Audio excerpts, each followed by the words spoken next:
वो हम उन्हीं की संतान हैं और हम कैसे भी हैं तो उन्हीं की संतान। तो हमारी बात कैसे काटेंगे, कैसे नहीं मानेंगे? जिस प्रकार एक माता अपने बिगड़े हुए पुत्र को भी अपनाती है, चाहे जितना बिगड़ा हुआ पुत्र हो,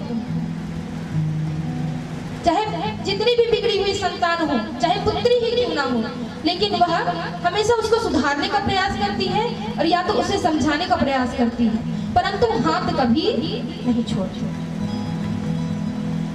भगवान का भी यही भाव है।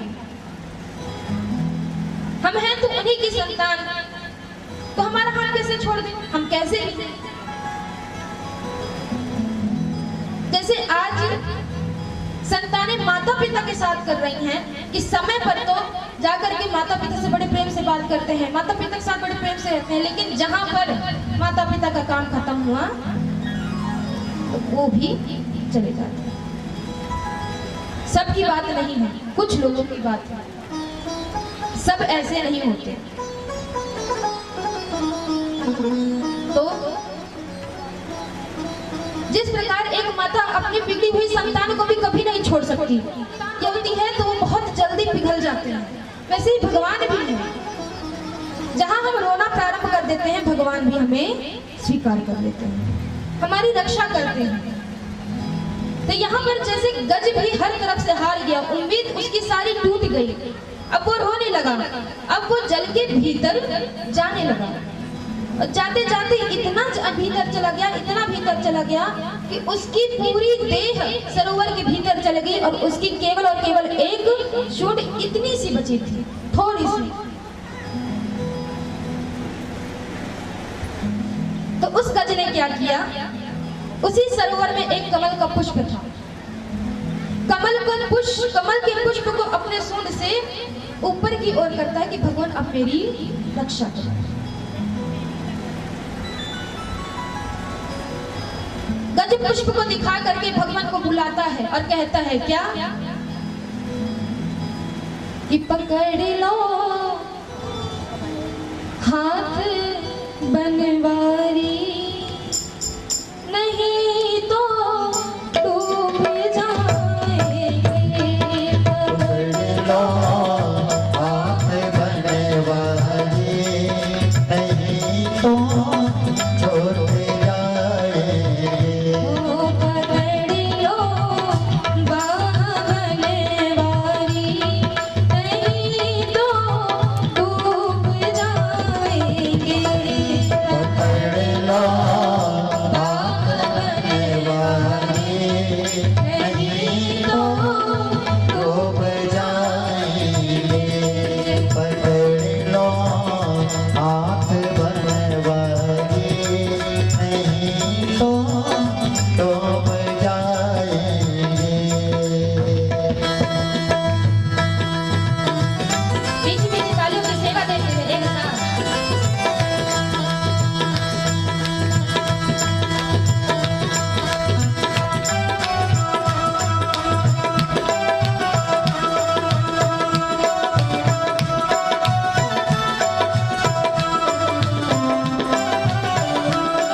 बिगड़ेगा हमारा, कुछ न बिगड़ेगा तुम्हारी राज जाएगी।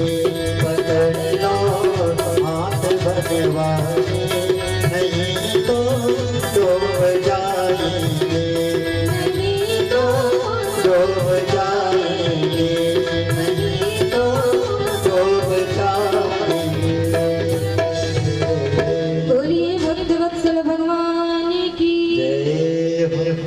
यहाँ जब गज ने दीन भाव से भगवान को पुकारा, तो भगवान के लिए भी कहा जाता है दीन दयाल विरद संभारी, हर नाथ मम संकट।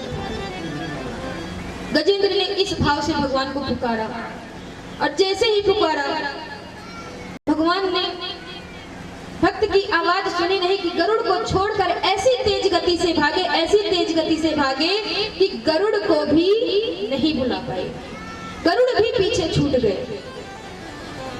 तुरंत गजेंद्र के पास पहुंचते हैं, गजेंद्र के पास पहुंचते ही अपने चक्र को छोड़ते हैं और ग्राहक के गले को उसके धड़ से अलग कर देते हैं और गजेंद्र को बचाते हैं, गजेंद्र की रक्षा करते हैं। अब यहाँ पर जब ग्राहक का उद्धार होता है, जब भगवान गजेंद्र को अपने धाम पर लेकर के जाते हैं, गजेंद्र को जब अपने धाम ले जाते हैं तो गजेंद्र देखता है कि यहाँ पर पहले से ही ग्राहक बैठा हुआ है। अब यहाँ पर गजेंद्र ने भगवान से पूछा, भगवान इसी के कारण तो सारी कांड हुई और ये आज यहीं बैठा है, आप अपने धाम में इसे कैसे बुला लिए? आपने अपने धाम में इसे जगह कैसे दी? तो भगवान ने बड़े प्रेम से गजेंद्र से कहा कि गजेंद्र तुम कैसी बात करते हो, मैं इसे स्थान कैसे नहीं देता, अपने स्थान, अपने वैकुंठ में, अपने धाम पे इसे स्थान कैसे नहीं देता? मुझे देना पड़ा। क्यों? क्योंकि उसने